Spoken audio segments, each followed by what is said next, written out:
सगळ्यांचं माझ्या यूट्यूब चॅनलमध्ये मनापासून स्वागत आणि सगळ्यांना ना आजच्या श्रावणी सोमवारच्या खूप खूप शुभेच्छा। तर बघा ना, बघता बघता तिसरा श्रावणी सोमवारही आला। मला तर एक नाही आत्ता श्रावण चालू झाल्यासारखा वाटतोय, तोपर्यंत ना तिसरा श्रावणी सोमवारही आला। हे सणासुदीचे दिवस आहे ना आणि श्रावणातले दिवस कसे गेलेत ते सुद्धा समजत नाही। आणि आता ना थोड्याच दिवसात ना गौरी गणपतीचे आगमन होईल आणि गौरी गणपतीची तर बघा ना केवढी तयारी करावी लागते, त्यामुळे की नाही तो कालावधी तर गेलेला सुद्धा समजत नाही। कारण आहे ना कामाचंच ओझं इतकं असतं की ना ते गौरी गणपतीचे ना 4-5 दिवस आहे ना कसे गेले हे सुद्धा समजत नाही। आणि ना माणसाचं आयुष्यसुद्धा असंच असतं। तरुणपणातून प्रौढावस्थेकडे आपण कधी आलो, आपली छोटी छोटी मुलं एकदम मोठी कशी झाली हे की नाही मागं एक नाही वळून बघितल्यावरच कळतं। त्यामुळे ना प्रत्येकाने ना आपल्या आयुष्याचा खूप छान आनंद घेतला पाहिजे। गेलेल्या क्षणांबद्दल दुःख करत बसण्यापेक्षा आहे ना ह्या जीवनाचा आहे ना खूप आनंद घेतला पाहिजे। जीवन आहे ना मनसोक्त जगलं पाहिजे। आणि ना आपली जी काय बकेट लिस्ट आहे, म्हणजे ज्या काही गोष्टी आपल्या करायच्या राहून गेलेल्या आहेत आणि त्या आता आपल्या करण्याची इच्छा आहे त्या करण्याचा प्रयत्न केला पाहिजे। म्हणजे आपलं कुटुंब सांभाळून, घर सांभाळून आपण हे नक्कीच करू शकतो। आपण आहे ना गृहिणी असल्यामुळे ना किचनची जबाबदारी तर सर्वस्वी आपल्यावरच अवलंबून असते, त्याच्यामुळे ना ती तर कधी झटकून चालत नाही। त्यामुळे त्यातूनही वेळ काढून आहे ना स्वतःसाठी वेळ दिला पाहिजे आणि ना काही आपल्या आवडी, आपले छंदही जोपासले पाहिजे। मलाही ना पुस्तक वाचण्याची आवड आहे आणि गाणी ऐकण्याची। तर की नाही जसा वेळ मिळेल तसे ना मी पुस्तकं वाचत असते, गाणी ऐकत असते। तर ना मी आता ही रांगोळी काढून घेतलेली आहे आणि ना छापच उमटवलेला आहे। म्हणजे आधी खाली आहे ना पांढरी रांगोळी टाकलेली आहे आणि त्याच्यावरती आहे ना छाप उमटवलेला आहे। पांढऱ्या कलरवरती आहे ना असा छाप उमटवला म्हणजे ना रांगोळी जास्त उठून दिसते। श्रावणी सोमवार असल्यामुळे ना सगळ्यांचाच उपवास आहे, त्याच्यामुळे साबुदाणा भिजत घातलेला आहे आणि घरातली कामं आहेत ना निवांतच चालू आहेत। आणि निवांत चालूही होती, पण ना मला आत्ताच ह्यांनी सांगितलं की ना बायका कामाला आलेले आहेत।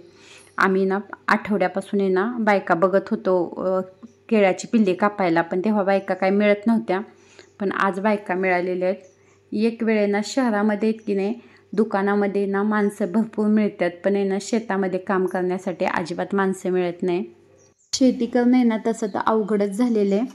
तर की नाही आता ना मी दुग्धाभिषेक करून घेतलेला आहे पिंडीवरती आणि ना आज शिवमुठ ना मूग असल्यामुळे ना मूग वाहून घेतलेले, देवाची पूजाही करून घेतलेली आहे आणि माझी पूजा छान अशी झालेली आहे।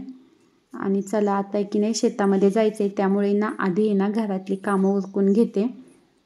दूधही उकळायचं ठेवायचं राहिले, दूध उकळायला ठेवलेलंच नव्हतं।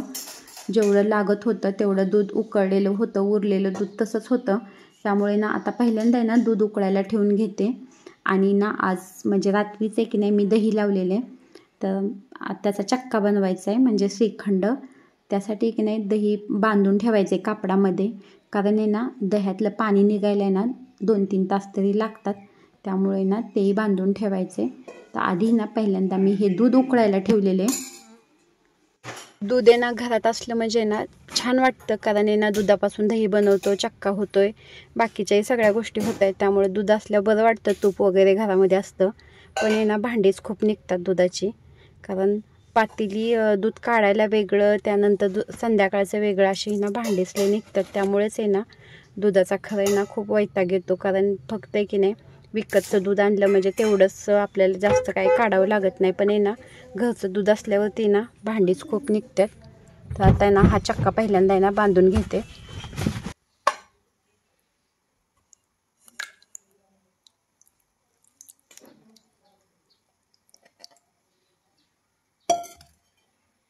बायका शेतात कामाला आहेत, त्यामुळे ना त्यांच्यासाठी चहा बनवलेला आहे।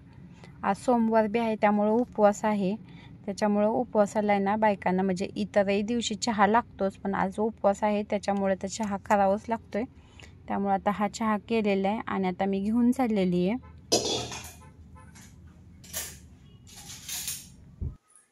चहा देण्यासाठी ना असे कागदाचे कप आणलेले आहेत आणि ना असे कागदाचे कप ना खूप परवडतात, कारण ना भांडी जास्त निघत नाही। कारण की नाही सारखा बांधकामास चालू असल्यामुळे ना सारखा चहा द्यावा लागतो, त्यामुळे ना असे कागदाचे कप आणलेले आहेत। तर चला आता की नाही चहा ना ह्या छोट्याशा किटलीमध्ये भरलेला आहे डब्यामध्ये, आणि आता कपही घेतलेले आहेत आणि आता चहा घेऊन मी चाललेली आहे शेतामध्ये. दूध आहे ना आत्ताच उकळलेले, पण तरी ना झाकून ठेवलेले. म्हटलं की आल्यावरती ना जाळी झाकता येईल. आत्ता ताटच झाकलेले आणि आता आहे ना शेतामध्ये चाललेली आहे.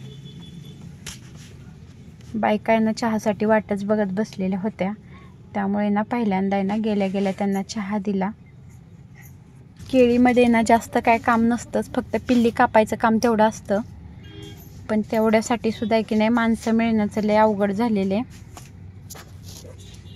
आणि ना आमची केळी बघा ही अशी झालेली आहे. साईज ह्यावेळेस ना केळीला खूप छान आलेली आहे.